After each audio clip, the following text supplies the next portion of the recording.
Hey you. You ever got tired of bureaucracy, red tape around something seemingly frustrating, and that you wished you could exact vengeance in the most destructive way possible?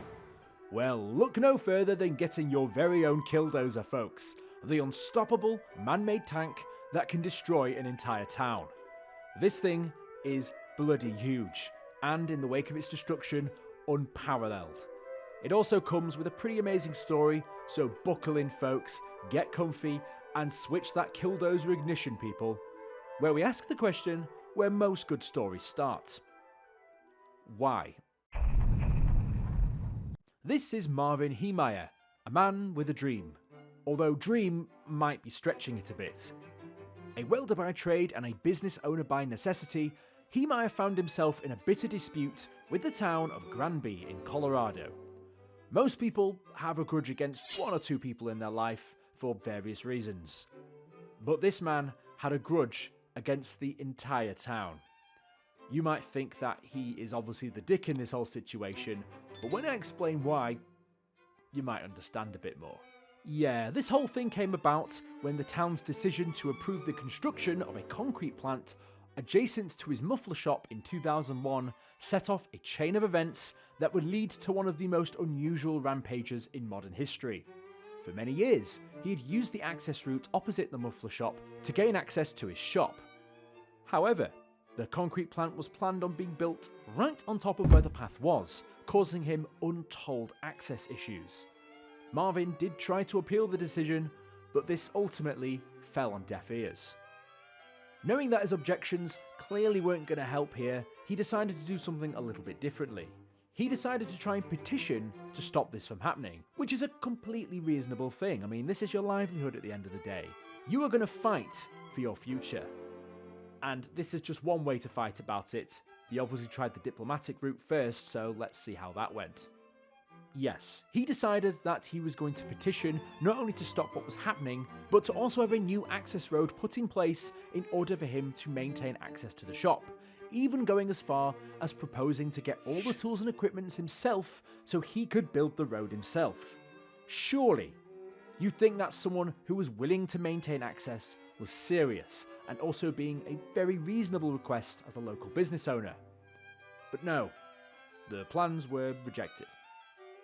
To add insult to injury, there was even an incident where the construction of the plant opposite his shop struck into the sewage line, cut him off from the sewage network, and that would ultimately result in the local authority attempting to fine Heemeyer from not being connected to the sewage network, even though it wasn't his fault.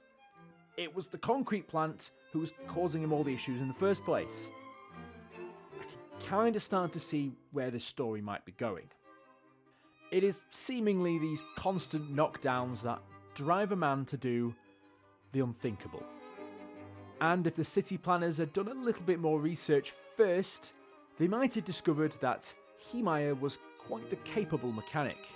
So much so that a decision was made which most would consider crazy, but for some, sometimes you gotta do what you gotta do. Heemeyer, disgruntled by the past few years of hardship, worked away on a rather secret project. He made a list of people and establishments that had wronged him over this time, and got to work on the Killdozer. That list, ladies and gentlemen, will be coming back sooner than you think. The Killdozer was not just a run-of-the-mill construction vehicle, it was a modified Komatsu D355A bulldozer, encased in steel and concrete armour up to 12 inches thick. This thing is seemingly so thick in armour plating that the military could probably order a few hundred of these things and get their money's worth out of it. This is actually a bulldozer that he previously acquired to build the road that he proposed to build previously before getting turned down by the local city planners.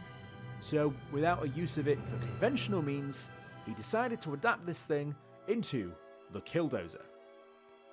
The armour was impervious to small arms fire and resistant to explosives, making the Killdozer an unstoppable force. Heemeyer, who clearly missed his calling as a tank engineer, spent months of his time outfitting the bulldozer in secret, turning it into a true mobile fortress. He installed cameras for visibility and created gun ports, all whilst no one in the town suspected that behind those closed garage doors, he was turning his grudge into a fully operational death machine.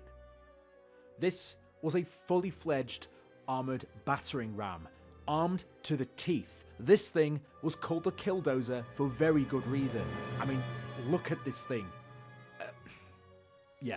Yes, I understand that people might get annoyed by the local city planners for various things. I hate it when my local council decides to put a bike lane in for absolutely no reason and causes massive delays and then ultimately scraps the project because they realised it was a stupid idea. That annoys me. But I don't think I'd build a Killdozer because of it. I know that people can get annoyed at things like this and daydream about destroying the town if you're that aggrieved. But this is the man with the ability and the determination to make his dreams a reality. So, somehow, he'd managed to build this thing himself, in his shed, without anyone being none the wiser. That is impressive, but what's even more impressive was how effective the Killdozer actually was. On the 4th of June 2004, Marvin Heemeyer unleashed his creation on the town of Granby. What followed was a scene straight out of a Hollywood blockbuster, with the only suitable director clearly being Michael Bay because Jesus fucking Christ this thing could get around. The Killdozer ploughed through buildings including the town hall, a local newspaper office and even the home of the former mayor. Heemeyer was conducting an angry tour of all the places that had wronged him, and he used the list that he had previously created to guide him on his killdozing tour of destruction. The police, in the mix of shock and awe, tried everything they could to stop the rampaging bulldozer, but it shrugged off bullets, explosives, and even attempted to block its path. For several hours, yes, hours, Marvin Heemeyer and his Killdozer were an unstoppable force of destruction. Eventually, the Killdozer got stuck in the basement of a hardware store, and Heemeyer, realising that his tank's reign of terror had come to an end, decided to take his own life. In the aftermath, the town of Granby was left to clean up the debris and try to make sense of what the heck just happened. This reign of terror costing the town an estimated $7 million in damage, $2 million of which was caused directly to the concrete plant that had just been built. As it was underinsured, they only received pay for $700,000 worth of damage. I don't think the business owners could have realistically seen this coming. I mean, I know this guy was building this in secret for a while, but maybe they should have just let him build the road. After this whole reign of terror came to an end, the Killdozer was dismantled, with its parts sent to multiple scrapyards to prevent it from becoming a souvenir item.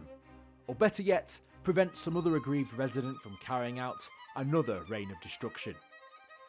However, the legend of the Killdozer lives on, where you can never be too sure how someone might react and exact their vengeance, simply because you screwed them over one too many times.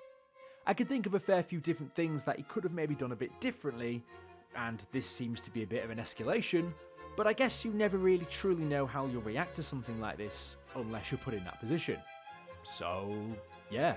Like, comment, subscribe, Killdozer baby. Put that on a shirt.